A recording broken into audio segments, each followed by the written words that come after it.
विचार करा, सोमवारची सकाळ आहे. तुम्ही खूप जड पावलांनी ऑफिसमध्ये येता. केबिनचा दरवाजा उघडता आणि तुमच्या समोरच्याच डेस्कवर ती व्यक्ती बसलेली असते जिच्यासोबत वीकेंडलाच तुमचं ब्रेकअप झालंय. ज्या माणसासोबत कालपर्यंत तुम्ही कॉफी शेअर करत होता, आता त्याच्याकडे साधं बघण्याचीही चोरी झालीये. आणि सर्वात भयंकर गोष्ट म्हणजे तुम्हाला त्याच व्यक्तीसोबत पुढचे 9 तास एकाच केबिनमध्ये बसून हसत मुखाने एकाच प्रोजेक्टवर काम करायचंय. कसं वाटेल? हा विचार जरी केला तरी अंगावर काटा येतो ना. पण मित्रांनो, कॉर्पोरेट जगात हा नाईटमेअर अनेक लोक रोज जगत आहेत. नमस्कार मित्रांनो, फायद्याचा बोलामध्ये तुमचं स्वागत आहे.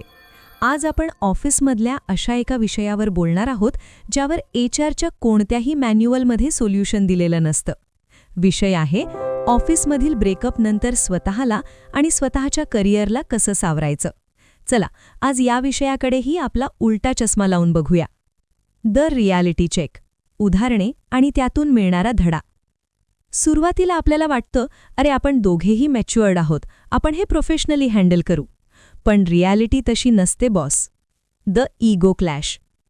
समजा तुमचा एखादा महत्त्वाचा ईमेल गेलाय आणि समोर बसलेल्या त्या व्यक्तीने त्याला मुद्दाम उशिरा रिप्लाय दिलाय, किंवा दुसऱ्या एखाद्या कलीगच्या जोकवर ती व्यक्ती मोठ्याने हसली. आतून तुमचा बीपी वाढतो.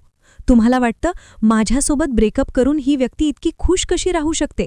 आणि मग त्या रागाच्या भरात तुम्ही एखाद्या साध्या फाईलच्या चुकीवरून त्यांना ऑफिसच्या ग्रुपवर टॅग करून ॲग्रेसिव्ह मेल टाकता. इथे नुकसान कोणाचं होते? तुमचं. कारण बॉसला किंवा टीमला तुमची पर्सनल हिस्ट्री माहीत नसते. त्यांना फक्त तुमचं अनप्रोफेशनल वागणं दिसतं. पॅन्ट्रीतलं गॉसिप. जेव्हा तुम्ही एकाच केबिनमध्ये असता तेव्हा ऑफिसच्या भिंतींनाही डोळे आणि कान येतात. तुम्ही एकमेकांकडे बघणं टाळताय, तुम्ही एकत्र लंच करणं बंद केलंय, हे संपूर्ण फ्लोअरला समजायला 2 दिवसही लागत नाहीत. अचानक तुम्हाला असं वाटायला लागतं की तुम्ही एखाद्या बिग बॉसच्या घरात आहात आणि सगळे तुम्हालाच जज करतायत. Take away. यातून शिकण्यासारखं काय? यातून मिळणारा सर्वात मोठा टेक अवे हा आहे की काहीच झालं नाहीये असं वागण्याचं नाटक करणं बंद करा. ब्रेकअप झालंय, त्रास होतोय, ऑकवर्ड वाटतंय, ही स्वतःला मान्य करा. तुमचा उद्देश आता त्यांच्यासोबत चांगले मित्र बनून राहणं हा नाहीये, तर तुमचा उद्देश आहे तुमचा जॉब, तुमची इमेज आणि तुमची मानसिक शांती टिकवणं. Practical tips to handle the situation. आता या चक्रव्यूहातून बाहेर पडण्यासाठी आणि स्वतःला प्रोफेशनल राहण्यासाठी या 5 टिप्स फॉलो करा. 1.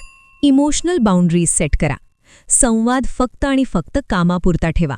फायनल रिपोर्ट कधी देणारात किंवा क्लायंटची मीटिंग किती वाजता आहे इथपर्यंतच बोला. चुकूनही तुझा वीकेंड कसा गेला किंवा आज डब्यात काय आणलंयस या फंदात पडू नका. स्मॉल टॉक हे एका ट्रॅपसारखं असतं जे तुम्हाला पुन्हा भूतकाळात खेचून नेतं. 2.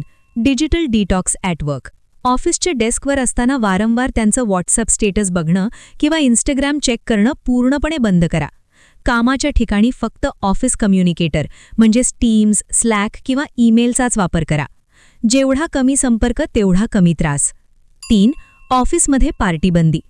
ही सर्वात मोठी चूक लोक करतात. आपल्या मनातली भडास काढण्यासाठी आपण ऑफिसमधल्या एखाद्या जवळच्या मित्राला किंवा मैत्रिणीला सर्व कहाणी सांगतो. मित्रांनो, ऑफिसमध्ये कोणीही कोणाचा सख्खा नसतो. तुमचं ब्रेकअपचं गॉसिप उद्या तुमचं प्रमोशन थांबवण्याचं कारण बनू शकतं. ऑफिसच्या बाहेरचे मित्र शोधा, ज्यांच्याजवळ तुम्ही मन मोकळं करू शकता. 4. दी एस्केप रूट. जर एकाच केबिनमध्ये बसून तुमचा खरोखरच बर्नआउट होत असेल आणि कामावर फोकस करणं अशक्य होत असेल तर यात पळून जाण्यात काहीही कमीपणा नाही. तुमच्या मॅनेजरशी प्रोफेशनल पातळीवर बोला. त्यांना कारणं सांगण्याची गरज नाही. फक्त सांगा की मला माझ्या ग्रोथसाठी नवीन प्रोजेक्टवर काम करायची इच्छा आहे, किंवा शीट बदलून मागा. तुमची मेंटल हेल्थ कोणत्याही प्रोजेक्टपेक्षा मोठी आहे. आणि शेवटची पण सर्वात महत्त्वाची टिप, फोकस शिफ्ट करा. जेव्हा तुमचं लक्ष त्या व्यक्तीवरून हटून तुमच्या स्वतःच्या प्रगतीवर लागतं तेव्हा खरा बदल सुरू होतो. ही ती वेळ आहे जेव्हा तुम्ही तुमची सगळी एनर्जी तुमच्या कामात, तुमच्या नवीन स्किल्स शिकण्यात आणि स्वतःला अपग्रेड करण्यात लावली पाहिजे. Best revenge is your massive success हे वाक्य नेहमी लक्षात ठेवा. मित्रांनो, आयुष्य खूप मोठं आहे आणि तुमचं करिअर एका रिलेशनशिपपेक्षा नक्कीच जास्त महत्त्वाचं आहे. एका तुम्हाला सोडून गेलेल्या व्यक्तीसाठी तुम्ही इतक्या कष्टाने मिळवलेली पोझिशन आणि प्रोफेशनल इमेज खराब होऊ देऊ नका. जर हा व्हिडिओ तुम्हाला प्रॅक्टिकल वाटला असेल तर व्हिडिओला नक्की लाईक करा.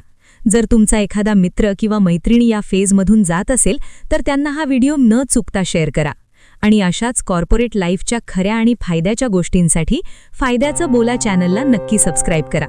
भेटूया पुढच्या व्हिडिओमध्ये.